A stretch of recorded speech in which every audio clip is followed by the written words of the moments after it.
Welcome to another podcast of the Apologist Bookshelf. I'm Gary Zacharias. In the last podcast, I did a D. James Kennedy book called What If the Bible Had Never Been Written? And I wanted to do a second one of his that I've had on the shelf and haven't talked about before. Again, it's D. James Kennedy. This one is called What If Jesus Had Never Been Born? Now, again, this is not a new book. D. James Kennedy has passed away, and that was years back. This book is about 30 years old. Not quite. Yeah, I guess almost 30 years old. But again, a lot of these books that have been around a while, it doesn't mean that the information has gone out of style or is not true anymore. This holds up very, very well. And the good thing, again, as I've mentioned more than once, is if you want, you could probably pick it up pretty cheap someplace as a used book. So this is What If Jesus Had Never Been Born? In other words, what has Christianity brought us? And so it has chapters like its impact on the value of human life, the contribution to helping the poor, contribution to education, the impact on the founding of America, civil liberties impact, how it changed science, economics, sex and the family, health and medicine, morality, impact on the arts and music, lives that were changed, and so on. So I thought maybe for this one, I really like this chapter. This is chapter 3. It's compassion and mercy, and it's Christianity's contribution to helping the poor. And Kennedy starts with a quote from Proverbs 14 that says, "He who despises his neighbor sins, but he who has mercy on the poor, happy is he." And Kennedy points out, of course, that poverty has always been a part of life on earth, so it hasn't ever gone away, and it's always been here. He said the Church of Jesus Christ, the Christian church, has done more and often still does more than any other institution in history to alleviate poverty. And I thought about that especially because I've been talking to somebody online, and he's claiming that Christianity has been nothing but a burden to the human race and brought all sorts of evils.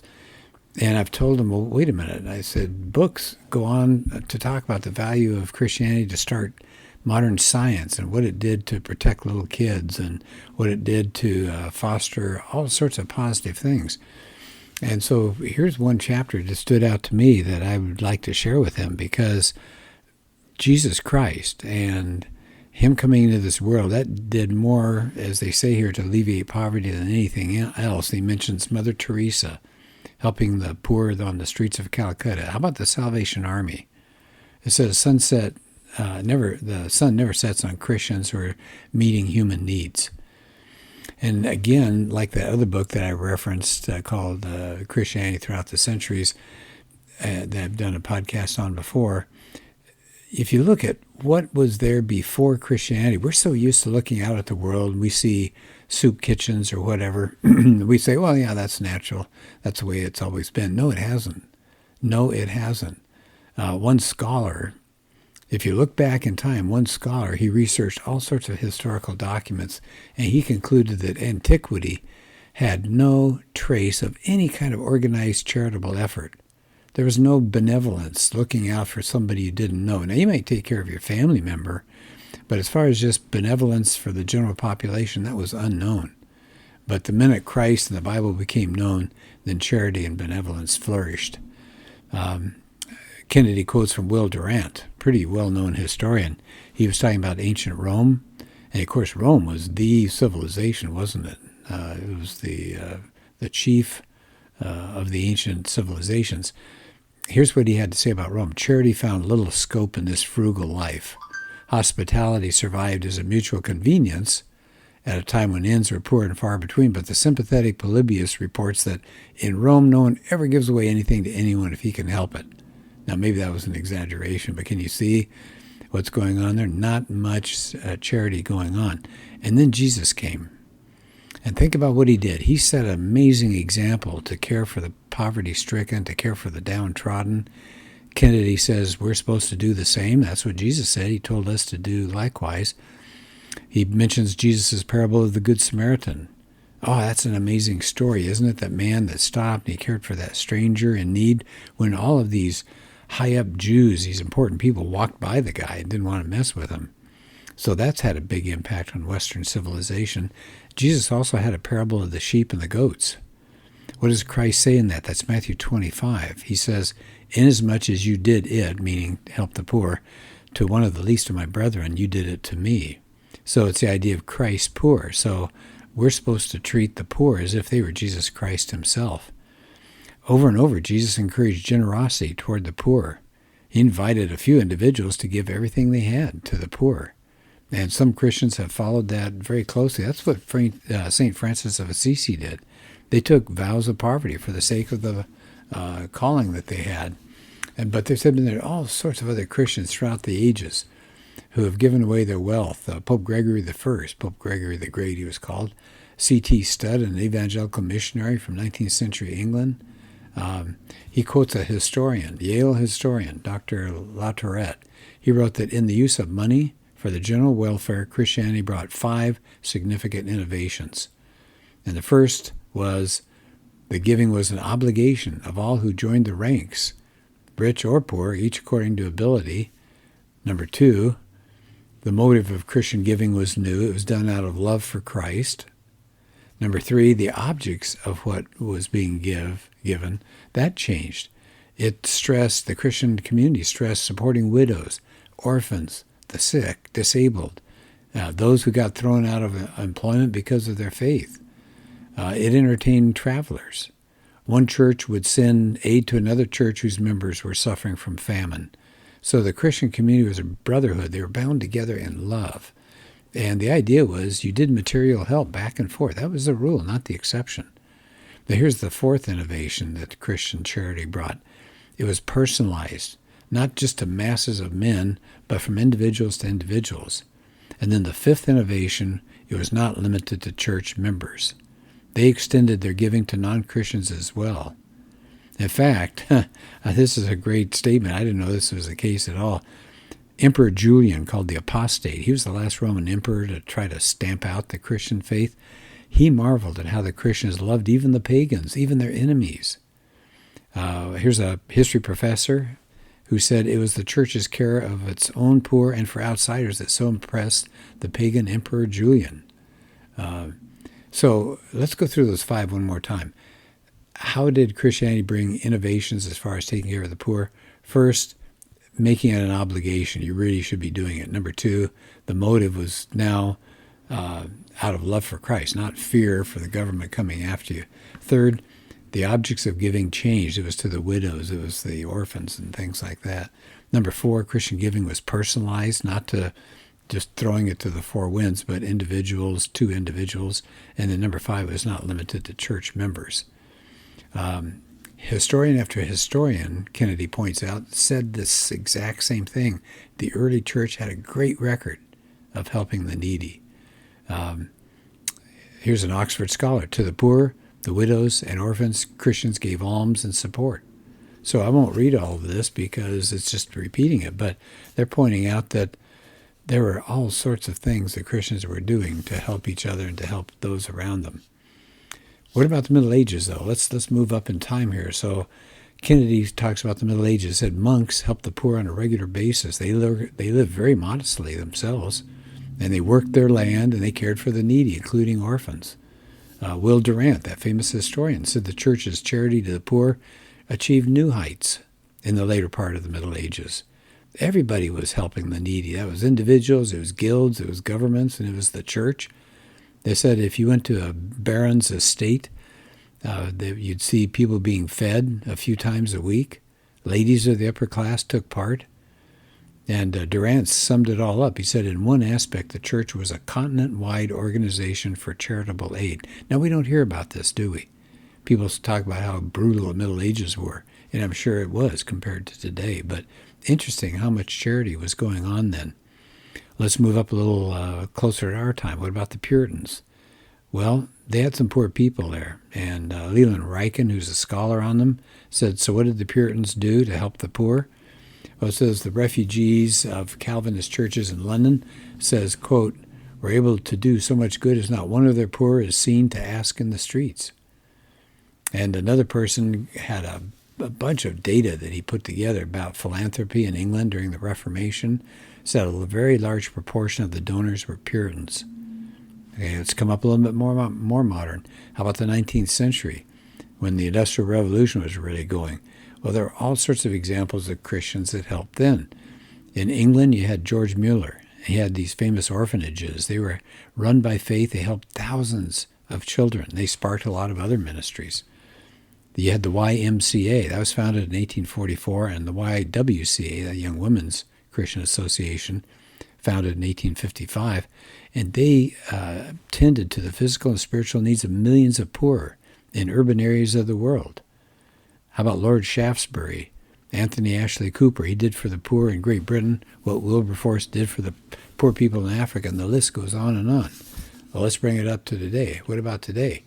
Well, many of the charities today began with a Christian base. Of course, the problem is some of them have walked away from that. But it says you can tell the Christian roots. Just think about these titles: Providence House, Covenant House, Our Daily Bread Food Bank. So there are a lot of these things. Salvation Army, of course, that's a really well-known one, isn't it? It says the love of Christ has undergirded them from their inception. It was founded by General William Booth in 1887. He saw all these homeless men sleeping outdoors on London Bridge, and instead of just clucking at it, he decided to do something practical, and he wrote a book. And he was appealing for a fund of £100,000. Wow. And he was going to set up a farm colony, soup kitchen, leper colonies, home industries, hospitals, schools, even a lifeboat for fishermen of Norway. But the basic concern was personal salvation. That was its motivation from the beginning. And we've had a lot of missions agencies that different denominations have set up. World Relief Corporation, groups like World Vision, Samaritan's Purse, Food for the Hungry, Christian Children's Relief Fund, and Compassion International. By the way, I'd like somebody to put up against that. What are some secular groups that have done that much? You just don't hear about it very much. They said also churches. They're a hub of such social programs. They got food pantries. They have Thanksgiving projects. They collect and distribute gifts for the needy. Just amazing things going on. As we get near the end of the chapter, I thought this was interesting. It's a subsection, Modern Surveys on Religion and Giving. Are you surprised at this? They've done surveys that religious people tend to be more generous. Often the poor actually give more relatively than the wealthy. And often charity depends on the widow's mite, just a small coin. Boy, I can vouch for that. My wife and I used to help run a program having kids from different countries come and have short-term stay programs and live with American families for 2 weeks, 3 weeks, sometimes 4 weeks in the summer. And I thought that was a really wonderful idea. Well, as we got into the communities and began to talk to different people about hosting a student, you know who was more willing to host? People that really were stretched pretty tight on their budget, people that had a small home, but they had big hearts. So it's kind of interesting, kind of like the study that they found here, that the poor give more, relatively speaking, than the wealthy. Here's a report that found that churches and synagogues contribute to American social services more than any other non-governmental institution, including corporations. Now, this was years back. This is probably 25 years ago. They said that every year religious institutions contribute $19 billion to care for children, the elderly, education, health, food for the hungry, housing for the homeless. Isn't that something? Another study found that churches and synagogues topped the list of organizations regarded as among the top 24 that improve urban life. And I think this is important, they have been found to be some of the most cost-effective charitable institutions. You can go online, and I think it's a good thing to do. If you're thinking about supporting a charity, go online sometime. And I forgot what the web addresses are, but you can find places that will tell you how much of your dollar actually goes out and does its job, as opposed to how much of it is used for overhead and salaries and things like that. So this study says these religious, remember the key word here is these religious institutions are among the most cost-effective. Here's a survey done by Christianity Today. Those who attended religious services weekly were clearly the most generous givers of both time and money compared to all other groups. Here's what Mother Teresa said. Today God has sent us into the world as he sent Jesus to show God's love to the world. And we must sacrifice to show that love, just as Jesus made the greatest sacrifice of all. So he says, you take Jesus away, there would have been no Mother Teresa. Yeah. What about this? What if you're an atheist? I thought this is a really interesting point that Kennedy brings up near the end of the chapter. If you just look at their atheistic perspective, there's no reason why you should care about the poor or anybody else. Why should you? Why should there be any ought? In other words, why should we feel like we have to do certain things? If there's no standard, if there's no God out there, then just live with your own morality.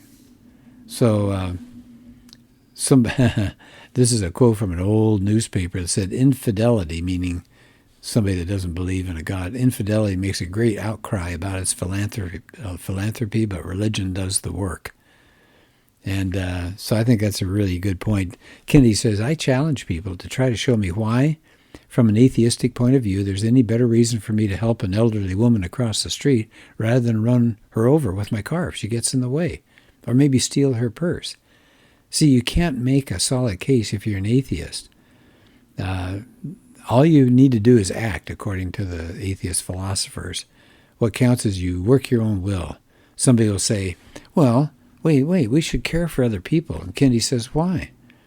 He said they don't have an answer for that. If you take God away and you take away the future life and a future judgment, why should I go out of my way to help anybody? It's all about me. I'll climb over people to get places in this world.